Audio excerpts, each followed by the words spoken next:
Dahulu, intelijen Australia ketahuan pernah menyadap Presiden Susilo Bambang Yudhoyono, Ibu Ani, Wapres Boediono, mantan Wapres Jusuf Kalla, dan sejumlah pejabat lain. Menteri Luar Negeri Marty Natalegawa protes karena Australia seolah merasa tak bersalah dalam kasus ini. Zaman Presiden Soekarno dan kejayaan TNI AU yang dulu bernama Angkatan Republik Indonesia, AURI, mana berani Australia macam-macam. Apa mau dibom pesawat Tupolev Tu-16 atau Tu-16KS milik AURI?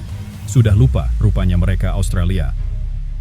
Tu-16 dan Tu-16KS adalah pesawat pengebom paling ditakuti di era 1960-an. Berkat hubungan baik Soekarno dan Uni Soviet, Indonesia bisa memiliki 14 pesawat Tu-16 dan 12 pesawat Tu-16KS. Padahal baru beberapa negara yang punya pengebom strategis sejenis itu. Di blok barat baru Amerika Serikat dan Inggris yang punya pengebom jarak jauh. Tu-16 yang disebut Badger memang menakutkan. Panjangnya 34,8 meter, sementara rentang sayapnya 33 meter. Mampu terbang 7.200 km dengan kecepatan maksimal 1.050 km per jam. Pesawat ini bisa membawa bom hingga 9 ton. Selain itu dipersenjatai peluru kendali udara ke darat, rudal anti kapal selam, bahkan bisa membawa bom nuklir jika dibutuhkan.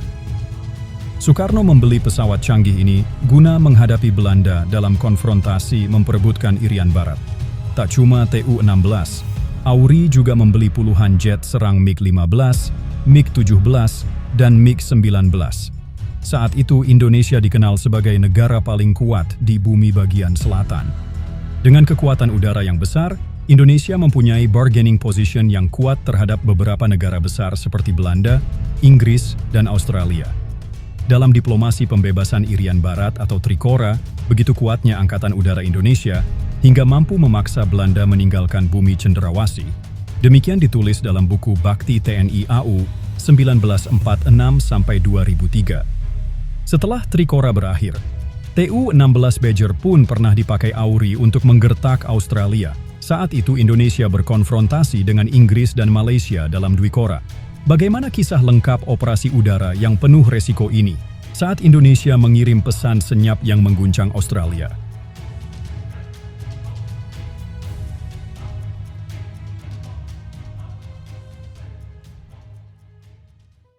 Pada tahun 1963, AURI mengerahkan 3 Tu-16 Badger A untuk menyebarkan pamflet di daerah musuh. Satu pesawat menuju ke Sarawak, pesawat kedua diterbangkan ke Sabah. Sementara pesawat ketiga terbang ke Australia.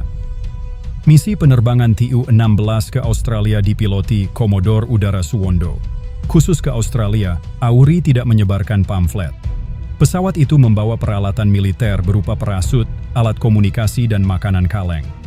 Barang-barang itu akan di-drop tepat di Alice Springs di tengah benua Australia. Maksudnya jelas, sebagai perang psikologis. Pesawat pengebom Indonesia mampu terbang ke atas Malaysia dan Australia tanpa diketahui lawan. Pada pukul 1 waktu Indonesia Barat, Tu-16 Badger terbang meninggalkan markas mereka di Madiun menuju ke Australia. Pesawat itu terbang rendah guna menghindari radar. Terasa menegangkan saat mereka mencapai benua kanguru itu hingga mencapai target yang ditentukan. Berhasil! Di jantung Australia, para kru pesawat menjatuhkan barang bawaan tadi. Semuanya berjalan lancar, tanpa gangguan.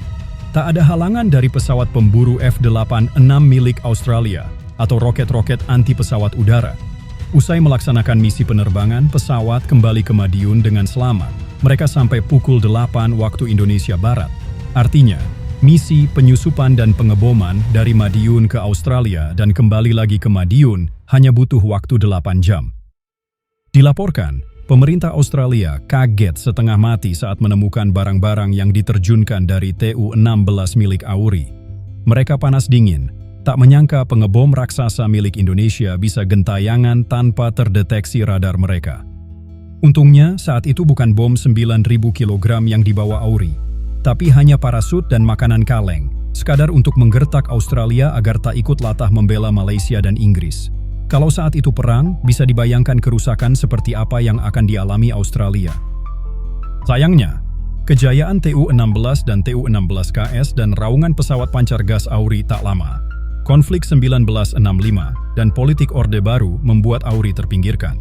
pemerintah Soeharto tak lagi mau menjalin kontak dengan Uni Soviet.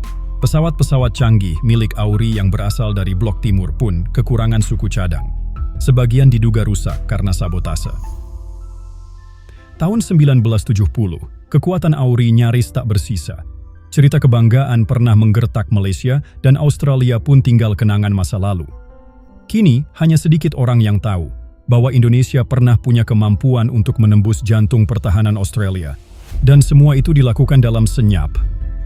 Itulah kisah di mana Indonesia menjadi negara terkuat di bumi selatan karena kekuatan teknologi militernya. Terima kasih sudah menonton sampai akhir. Jangan lupa subscribe dan like. Sampai jumpa di video berikutnya.